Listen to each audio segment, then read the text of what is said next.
السلام علیکم. آج کی کہانی گمشدہ چشمہ. پہاڑی سلسلے دور تک پھیلے ہوئے تھے. فضا خوشبو سے معطل محسوس ہوئی.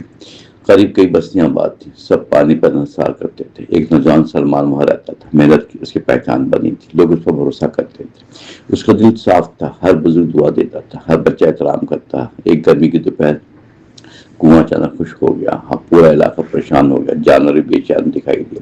کاش کا خاموش کھڑے رہے. کوئی سبب سمجھ نہ آیا. ایک شام اسی شام ایک بوڑھا آیا. چہرہ گر سے ہٹا ہوا. ہاتھ میں لکڑی پکڑے. قدم دھیرے دھیرے بڑھاتے ہوئے اس نے سلمان کو دیکھا. پھر مختصر بات کہی. پانی چھپا نہیں کرتے, انسان سے چھپا لیتا ہے. اتنا کہہ کر چلا گیا. لوگ حیران رہ گئے. سلمان سوچ پہ ڈوب گیا. رات بھر نیند نہ آئی. سورج نکلنے سے پہلے وہ پہاڑوں کی طرف روانہ ہوا. چند فاصلے بعد مٹی تازہ کھودی ہوئی دکھائی دی. قریب پہیوں کے نشان تھے. صاف نمائیں نظر آ رہے تھے. وہ آہستگی سے آگے بڑھا. ایک درخت کے پیچھے دو اجنبی کھڑے تھے. دھیمی آواز میں بولے, کسی کو پتا نہ منصوبہ برباد ہو جائے گا. سلمان مزید قریب آیا. ٹہنی ٹوٹنے کی آواز آئی. دونوں چوک کر مڑے. پھر فوراً بھاگ نکلے. سلمان تعقب کرتا رہا مگر راستہ کھو بیٹھا. واپسی پر عجیب منظر. زمین سے نمی اٹھتی تھی. قریب جھاڑی ہل رہی تھی. اس نے شاخ ہٹائی. نیچے پتھروں کی قطار, درمیان میں باریک سوراخ موجود تھا. اندر پانی بہہ رہا تھا. سلمان حیران رہ گیا. اس نے راستہ روکا. اسے شک یقین بن گیا. وہ فوراً بستی پہنچا. بزرگوں کو اطلاع دی. سب موقع پر آئے. جائزہ لینا شروع کیا. واقعہ غیر معمولی ثابت ہوا. پانی جان بوجھ کر دوسری سے موڑا گیا تھا. سب مزید حیران ہوئے. نشان جنگل سے جاتے تھے. ایک نوجوان چرواہا آیا. اس نے اہم بات کی. گزشتہ رات کئی افراد بھاری اوزار اٹھائے گزرے تھے.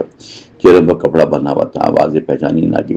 سلمان نے منصوبہ بنایا. رات وہیں چھپ گیا. چاند بادلوں میں چھپا ہوا تھا. ہوا تیز چلتی رہی. آدھی رات گزر گئی. قدم کی چاپ سنائی دی. 3 آدمی نمودار ہوئے.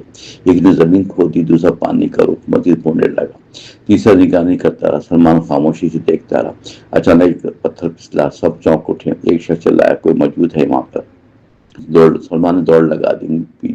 مجھے پیچھے بھاگے. جنگل گونج اٹھا. راستہ اچانک ختم ہوئے. سامنے گہری کھائی. سامنے رک گیا مگر مدد پہنچ گئی. دیہاتی مشورے لیے آئے. مجرم گھیر لیا گیا. فوراً فرار ناممکن ہو گیا. سب گرفتار ہو گیا. تفتیش شروع ہوئی.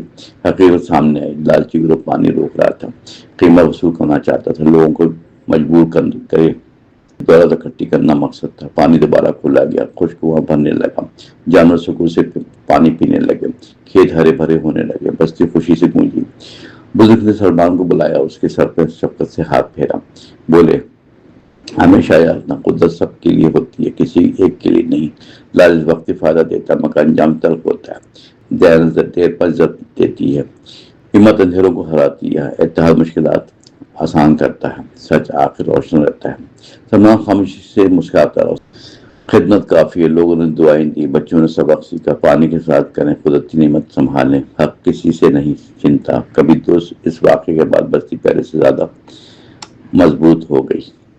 لوگ پہلے سے متحد. اور ہر آنے والے ایک ہی بات دہراتا, اصل خزانہ پانی نہیں, اصل خزانہ ایمانداری ہے.